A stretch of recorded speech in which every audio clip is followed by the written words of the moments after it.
The day my father died, he died in my hands. Oh, really? Yes. So the same me that my father went and dumped me with Pastor TB Joshua. I was sleeping with my father's dead body. What? Yes.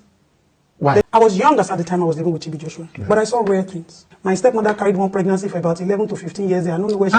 Yes. Welcome back again to my channel. Thank you so much for always coming to watch my videos. So guys, I want you to watch this our popular influencer narrate her life, how her father dumped her with Prophet TB Joshua, and how she slept with her father's dead body when he died, and also how the stepmother carried pregnancy for 13 to 15 years. Guys, listen to this. There are a lot of things to learn from what she is saying. She also mentioned about how she met Mohbad and a lot of things she talked about. So guys, let's watch the video. And so why did you found it? Coming from a very wealthy, rich home, my father had everything money could buy. But there was one thing money could not buy. I was completely a paralyzed child. I couldn't walk. My father flew me everywhere in the world just to make sure that this girl can walk. So if you tell my father, there's a doctor in Italy, there's somebody in Rome, we're there. My mom was there, you know. And the last resort, my mom is an Igbo woman, my dad is Yoruba. So, you know, you marry an Igbo woman to Yoruba land, and then they'll be like, where you go see this kind of best out, you know. So they gave my mom the last chance, the last of the chances. So the last chance was, there's a place in Italy, they're going to take her and then they're going to make her walk. So who gave her the last? Her in-laws, your father's family? My father's family and my father. Okay. So once this doesn't work, take this child and go back to your Igbo land. Wow. You know? So they went to Italy, they took me to Italy. And then the only thing the doctors could do with all the money they paid was to give my mom a one-legged shoe higher than the other and say, okay, they should start to do therapy, and then by the time I start to stand, you know, one leg will raise, you know, when the one heel is higher than the other, that's the best they could do. So put me back on my wheelchair, and then came back. For one reason, I think I'm the only child my father spent so much time and effort getting to the root of who she is. So if you're telling me that my dad apologized, my dad never apologized. As a matter of fact, from all the children that my dad had, I was the only first and only person that, on the day they were naming me, armed robbers came to attack my father, to the point that my father jumped fence. And that day, my father jumped fence from Alausa. You see that ShopRite, the current ShopRite, you'll notice that there are some blocks of houses up until that fire brigade, or whatever, fire brigade. My father owned all those houses. So that was the house they wanted to do my naming ceremony. Armed robbers came to attack them there. My father jumped fence, found his way to highway, got to Illusion, and that was the last time my father slept in Lagos. Sorry, this is a wild story. So wait. He left you and jumped the fence? My father left me, my mom. My father jumped fence, saved his own life, got into his car with his driver, went straight to Whole Town Illusion. So from the time I have been born, I have been mystery to both my parents. Right. Do you understand? So which of it is my father going to apologize for? Now let me bust your bubbles. So by the time all his children, his whole 10 children, had made it in life, America, London, I was in Ogun State University. I now became the only child who sacrificed her youth for my father. I'm the one who would go to school in the morning, come back and make food for my dad, you know, massage his body. It got to a point, my friends were like, oh, my baby, wake up now, wait till they worry you and your papa, now you marry your father. I had a stepmother there, that they'll come and carry me, we'll go to club, you know, that at least I should just, I remember them, Dapo really and all that, they were having Toyosi, Fumi Awolowo and all of that, they were having a party, they had planned that party in Lagos, so they said when they are coming from Agoy, they will just pick me. I don't know how my father got to me about that conversation. Today, I don't dress up, I don't wear shoe. I was just tiptoeing, going out of the gate, giving those gate man 1,000 that just helped me. You know, when you are just on your last leg to open, somebody just said, hey, we'll grab it. That was how my father napped me again. Oh yeah, I'll give you 2,500. You are not going anywhere. You know, so it was still the same. The day my father died, he died in my hands. Oh, really? Yes. So the same me that my father went and dumped me with Pastor TB Joshua. At some point, my father packed me. He didn't bother about education. Right. My father packed me and said, you know what, this girl, go and live with Pastor TB Joshua, synagogue. So my father took me until my mom came and said, leave this speaking for me. Give me. Sending you to TB Joshua, did you think he was doing a good thing for you? My dad thought he was helping me to build my spiritual life. Because when my dad was alive, he belonged to, you know, those days, the rich people, he must belong to something, whether it is Ogboni or one cause. Which one did he belong to? So he was a lodge member, all these Ogboni things. Because even when he died, that was another drama for another. That was the first time, as a young girl, I stood tall for my father. I said, anybody they dare. I was sleeping with my father's dead body. What? Yes. Why? They took him to the hospital.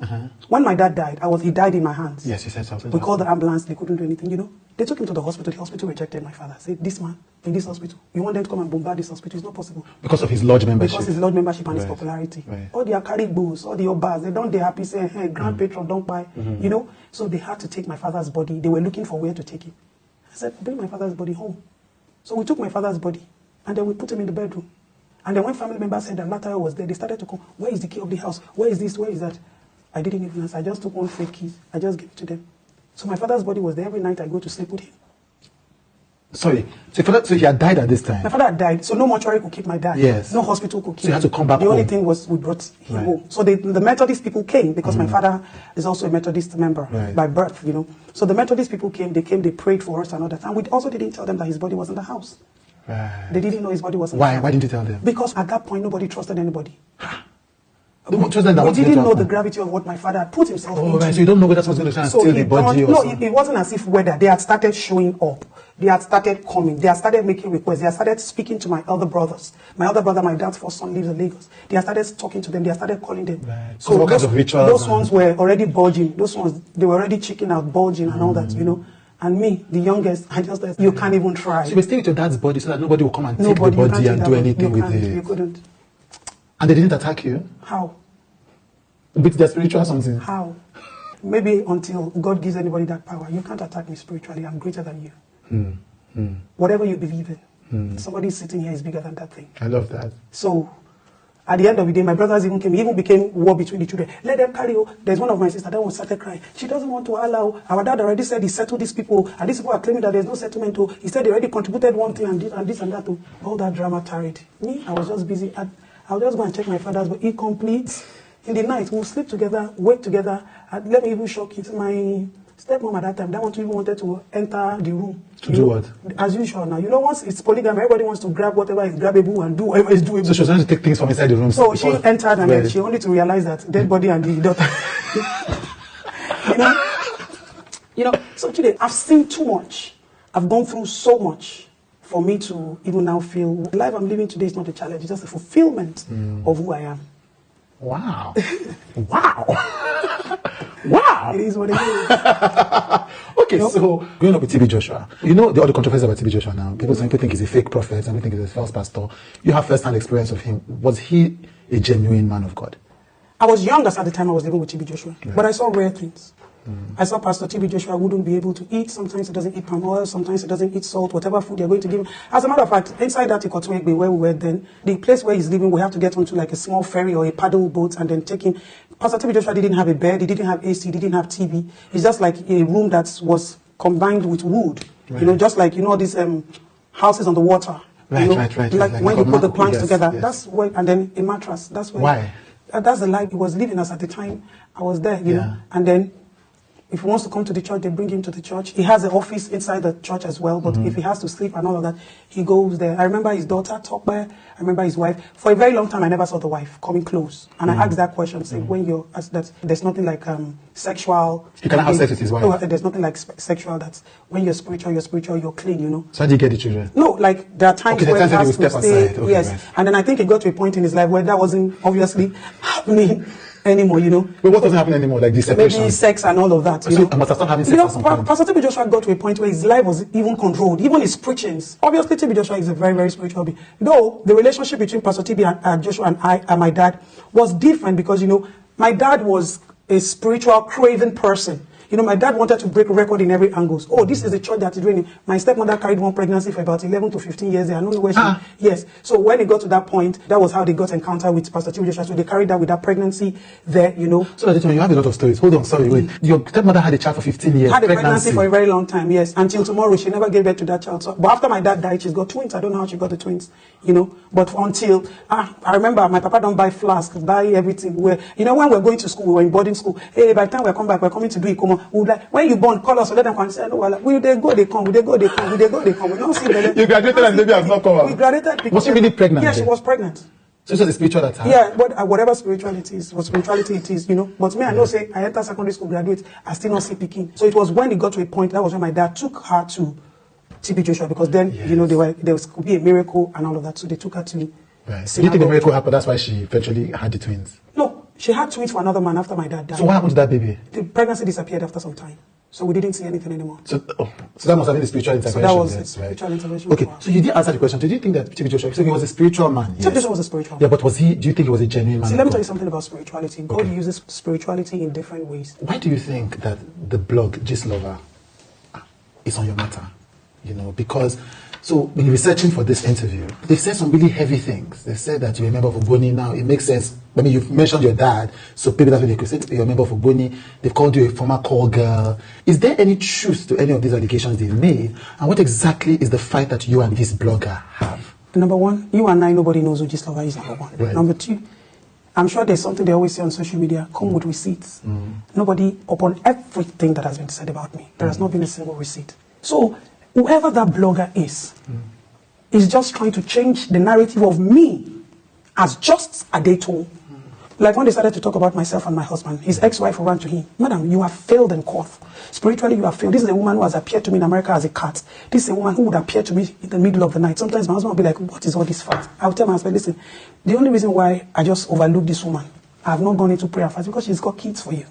I have been invited by the leaders of witchcrafts before election. There was no Atiku, there was no Peter Obi. They were after my life because of the way I fight. Who was there? Who is there? Politicians. Right. Because of the way I also come to attack them. My husband used to work with them. As at the time I met my husband, he was not working with the government anymore. And he's a technocrat.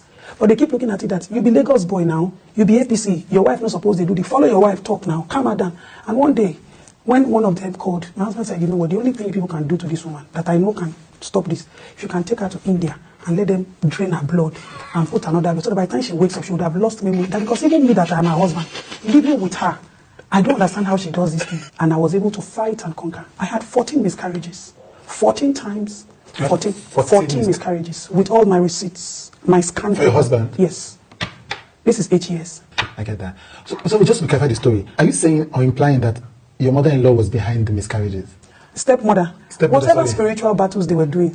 Sometimes she would appear to me in the dream and she started to beat me with broom. Right. Sometimes when we go into court, she would just turn into... She appeared to me in America as a cat. My friend ran out until tomorrow. My friend can't sleep in that house. Saw her live. You said Mohbad was speaking to you and was telling you things. I want you to explain what your inspiration was for getting involved in the whole Mohbad matter. When Mohbad started to come to me, the only thing that weakened me about Mohbad was when he said, you know, you are too creature. You can help me. The minute that boy said that thing.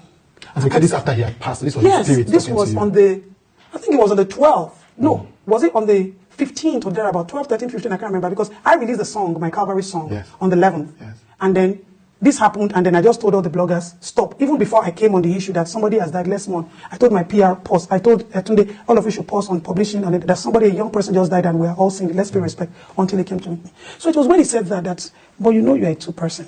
I was weak. He specifically told me what he wanted. He said, I lost track in life. I was chasing what I never needed because I thought I needed to get to where I'm not supposed to get to. This is my path. This is where I went to. But the problem is, now, I can't go to heaven and I can't rest. I am just like a whirlwind everywhere. I just want to rest where there is solace. That was all he first said to me. His spirit identified that you had these powers, and the spirit thought that you could be able to bring it back from the dead. But I wouldn't do that. Or you couldn't. So the whole process of that whole thing achieved nothing then? The whole process of that thing achieved a lot. Okay, what was the thing that achieved? But they didn't allow me to talk, and I kept quiet. I wanted to. You see the way the social media people started to do this, do this. Can you at least share with me? Today. I'm not social media people. Today, whether you're social media people or not, Mohbad is dead. Yes. Mohbad said a lot. Right. The time when I wanted to talk, I didn't. That didn't mean that I didn't do a lot behind as a person. So the thing that... What Mohbad wanted is more of a spiritual thing, and told me a lot of things that led to his death, how everything transpired and all of that, which I took my time, and I listened. I went to 5 different mountains. And you know the funny thing? I even posted it on my status. When we were leaving F1, he came clear on the sky. I wasn't the only one who saw it, even the other pastors saw it. So what he wanted was more, because he said this whole thing is going to cause chaos, drama, unable to unravel, but this is this. And I understand very well. Right. Right. So you're saying that whatever it is you want to accomplish... If I'd spoken, Yeah. would have settled Mohbad's issue since. But because people thought she's a cloud chaser, Yeah. it's not possible to speak to them. I just kept quiet. See, listen. So you don't care what people... I don't care what people Yes, so say. why would you stop the assignment Listen, for them? I don't care what people say, but I've achieved the most important thing. Okay. So nobody's going to come back and tell you that Mohbad is appearing today. Okay, I had right. over Right. 100 people who say, Auntie, I saw Mohbad. Some people not believe. In fact, there is a lady who Mohbad went, a pregnant woman, who she pleaded to go back into her womb. And you know, when this lady chatted me, I saw her. I asked her. I said, who gave you this name? She chatted with her Instagram page. I said, who are you? She was coding. I said, don't code. I know you very well. I said, where's your grandmother? Your grandmother initiated, you gave this speech. She said, Auntie, how did you know? I said, you're asking me how I got to know. You're talking to a prophetess, and you're asking me a prophetess how I got to know. You know, the most important thing is that boy, this is a worldly fight, but that boy wanted a spiritual settlement. Right. So he wanted got to it. rest. Right. Did you ever hear anybody telling you Mohbad is coming to them? He's resting. Right. You said you had been married twice before your present partnership. What happened with this? So my first marriage, pretty young, Yeah. you know, and this man came from nowhere, saw me in the mechanics village, you know, we got talking, liked me. And then, you know, I like Papa of God. I love Papa Fish. You see somebody, and then he bought me a G-Wagon. Look at her, say, G-Wagon, Babu. You see, I've seen money, I've seen wealth. My father is a trillionaire. And the Madeleke and all of them, they used to come to our house then to play with my dad, have meeting conversations, all this FCMB. So it wasn't nothing to me. This guy only used Popov to trick me. Other Popov in America and told them to deliver to me in London. Now I fall in love. I say I fall in love. I fall. I go love her. I go love Dẽâd man. I love Dẽâd man finish. Gave birth to my first son. I sit down for London. But you know, the London in me, you know, this is a guy that used to give me $1,500 every day. What? Posting money to me from America. By 5 o'clock in the evening, he's already at the post office, either at the airport post office in New York. So every day I was always going to the post office in London to receive money. I have a whole bundle, you know. This is somebody that saw finding, and then don't forget, you already heard the gist that now 1 trillion and one marry me, my man no agree. So you don't buy G-Wagon, say, okay, all that one no work. Now that pop off, you know, work. I wanted to come to Nigeria. I wanted to be the person, okay, I read this at my first degree. I wanted to, you know, do business, do everything. He told me, no, stay in London. I said, I go to Nigeria. He gave me conditions. He said, the only reason why I can allow you to go to Nigeria is if you have to go and stay with my father in Oboloko in Delta State. Yeah. I said, you see me finish, fine girl, we set like me, I born, I don't even resemble, I don't see Bele before. Make I can't go village, Name, with daily goes. He now said, okay, I'll buy you a house in Ogudu. See, English came you, English wipe me. When he now said Ogudu, I now started to call my aunties. I said, where is Ogudu? They said, oh, nice area. Don't worry, if you're coming to Nigeria, you can stay there. The minute he said, there's one area in Ogudu, Paco. I said, me, go live for Paco. I say, me, I'm not going, no. That was how I started the whole drama. I said, I'm not going to live in Paco, and I'm not going to live with your father in Asaba. I am here. I don't know what carried me. And so I carried myself, enter play with 120 pounds. And I said, okay, this my auntie now said, that should come to Nigeria, that I'll stay in Magodo. I said, Magodo, Alawalam. That was how I packed my bag and baggages and said, yes, I've arrived. That was how I got to Nigeria. Almost the minute I touched down, that was the end of my relationship. The guy just closed eye for me. In fact, the guy punished me. Now he helped me call immigration, and he punished me. I went through miserable life. You thought you were married? Married, and I paid my bride price. He paid my bride price. Right. When you came back, then he now turned against you. That I disobeyed. I said, they know they disobeyed their Tama. They know they disobeyed Guinea-Kwa. So Baba Shabi became the most challenging man that I've been with. But we weathered the storm together. So today, when people say, my husband did this for me, they like, now Juju she used, I'll be like, my husband will tell them, come and enter. When I met him, he had 87 girlfriends. Sorry, what? So when you met your husband, he had 87 girlfriends? My husband had 87 girlfriends. Like girls that were his friends? That he was sleeping with, they were enjoying. Baba Shabi tell me that. Let me even shock you. Baba Shabi tell me that. When I said, Baba Shabi, who is this one again? He said, I'm looking for jobs. You will not get job. Where is your recruitment center? Where are you looking for job for them? You that you have left Lagos State, you are the one looking for. Baba Shabi, you know, so I fought the battle. Some people came with revenge. He give me Bele, say no go collect. I remove Bele. This one will come. I dated you for 15 years. This one will come. I've been with you for 20 years. This one will come. So I leave my husband to sleep with you because I realized that I was an assignment in his life. Wow. 87 babes. You know what it calls me at some point? Damn blocker. When I read those charts, some of these girls, he doesn't even go to meet them. They'll be like, I saw you with this just a little girl. What are you doing with her? You that you like boobs, she doesn't have boobs. You that you like ass, she doesn't have ass. When I read, I just thank you. So when Baba Shabi is expecting to read up the chart, you just realize that this, who touched my first by your counselor is here, your therapy. So gradually like that, 87 of them, the active babes. That they were even dormant. These are the active ones. I'm talking about the active ones. I'm not talking about the dormant ones. The very first day we went to his apartment in Sweden, there was a hand luggage where they carry go airport. Should they? Filled with condom. I said, Vashabi, are you working for UNESCO or UNICEF? Which one are you working? He said, they give you. I said, they give you what? You won't kill yourself. Let me now. Okay, you want to laugh. The very first time, Baba Shabi and I were going to sleep on the same bed. He went to Lekki. As a matter of fact, they chased us out of that hotel at last. They wrote a letter that, you, these two people, we don't want to see you again. Because, Baba Shabi saw me naked. He said, go better for the guests. You have nipple on your ring. You have ring on your nipple. I've never seen this before. Baba Shabi started shouting. The hotel people came. Baba Shabi pushed. He was more like this guy raped me. He said, they said, Uncle Boss, he said, now pay. Now, Baba Shabi was screaming. Baba Shabi was almost mad, seeing me naked for the first time. Thank you very much for joining me. This has been a blast of a conversation. I know. And